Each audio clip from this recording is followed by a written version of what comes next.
Assalamualaikum warahmatullahi wabarakatuh. Saya Rizky Rofikotus Sa'adah. Pada kesempatan kali ini akan menyampaikan materi mengenai sejarah pers di Indonesia. Yang akan saya bahas ada beberapa topik, yakni yang pertama sejarah pers dunia, yang kedua perkembangan pers di Indonesia, dan tantangan media penyiaran. Langsung saja kita bahas mengenai sejarah pers dunia. Pada tahun 100 sampai 44 sebelum Masehi, Julius Caesar, seorang pemimpin Romawi, mengeluarkan Akta Diurna. Akta Diurna adalah papan pengumuman yang terbuat dari ukiran batu atau logam yang berisi berita publik dan informasi penting. Para ahli berpendapat bahwa Akta Diurna menjadi cikal bakal munculnya surat kabar.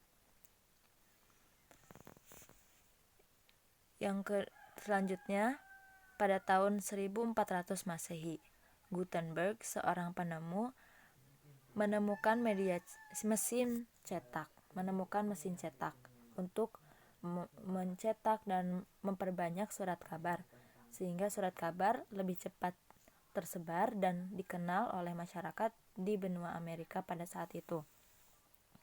Oxford Gazette menjadi penerbit koran pertama yang menerbitkan surat kabar harian karena terbit teratur setiap hari. Selanjutnya pada tahun 1800 Masehi memasuki fase borjuis, sehingga surat kabar terpengaruh dengan borjuis. Berbagai peristiwa mengindikasikan eksistensi golongan menengah atas dan adanya kepentingan para pemilik modal. Pada tahun 1900 hingga sekarang memasuki masa berkembangnya teknologi, memunculkan media cetak dan media online atau yang saat ini kita kenal sebagai new media. Kehadiran internet membuat pers semakin luas perkembangannya. Selanjutnya, mengenai perkembangan pers di Indonesia.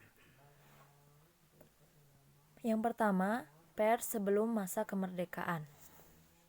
Pers dikelola oleh pemerintah kolonial yang lebih banyak memuat berita pemerintahan dan kepentingan perdagangan seperti lelang dan iklan. Saat pemerintahan diambil alih Jepang, pers digabung menjadi satu agar dapat memperketat pengawasan isi surat kabar. Pada masa itu, pemberitaannya hanya bersifat propaganda dan memuji pemerintah Jepang. Selanjutnya, pada masa revolusi, pers menjadi alat perjuangan untuk mencapai kemerdekaan bangsa Indonesia.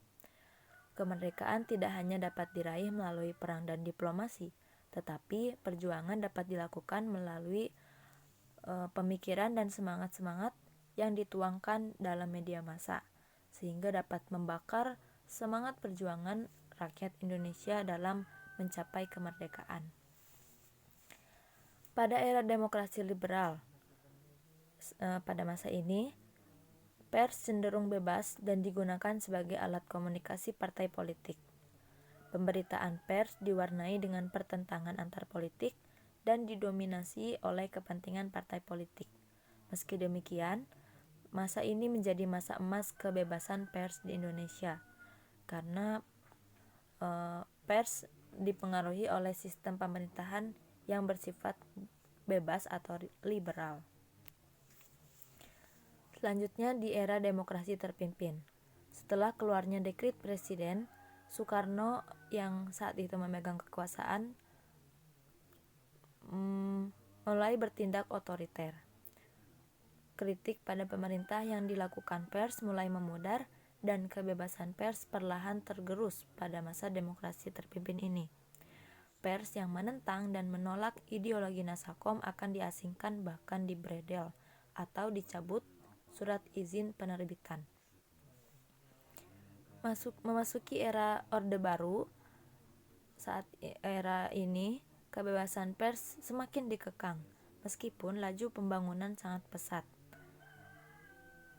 saat itu Presiden Soeharto yang memimpin memang melakukan pembangunan negara itu dengan sangat cepat, tetapi kebebasan pers dibatasi.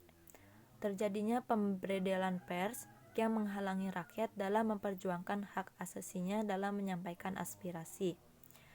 Jika ada pers yang menentang dan menjelekkan atau mengungkapkan kejelekan sisi buruk pemerintahan, maka akan ditangkap dan dicabut izin penerbitannya. Kondisi ini dilatar belakangi oleh kepentingan sekelompok elit yang berusaha menutupi pemberitaan yang dapat merugikan dirinya sendiri.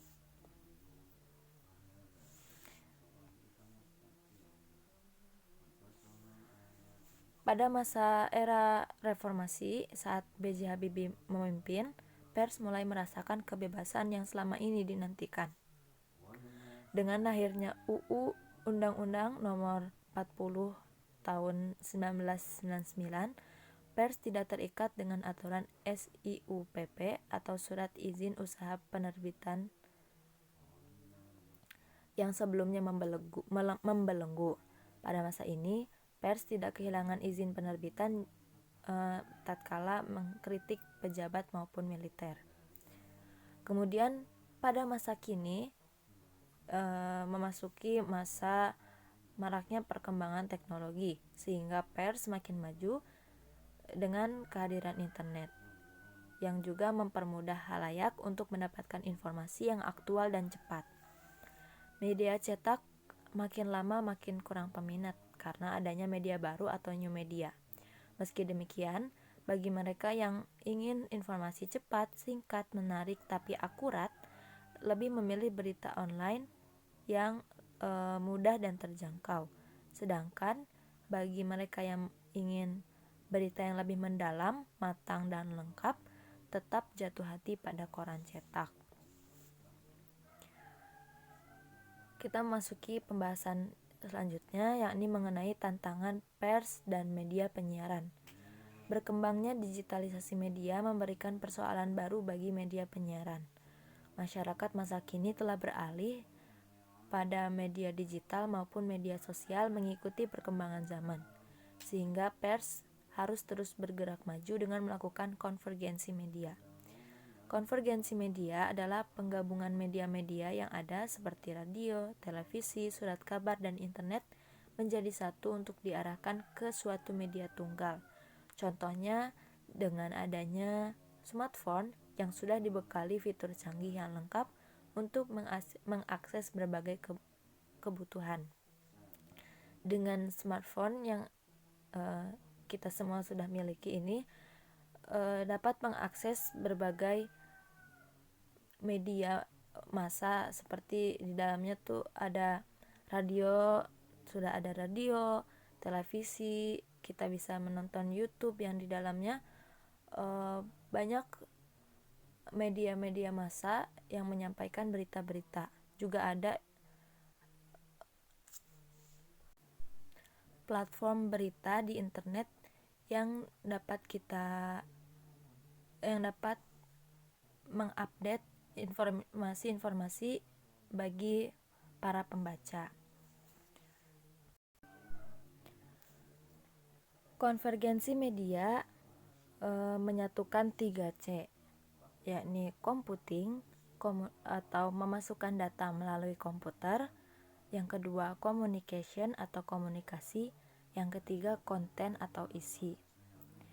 Konvergensi media tumbuh didukung dengan adanya perkembangan teknologi dan komunikasi, terutama dengan berkembangnya internet. Selama internet masih berkembang, maka konvergensi media akan terus berkembang mendampingi pertumbuhan internet sebagai media tumbuh. Sekian pembahasan dari saya. Mohon maaf bila ada kesalahan.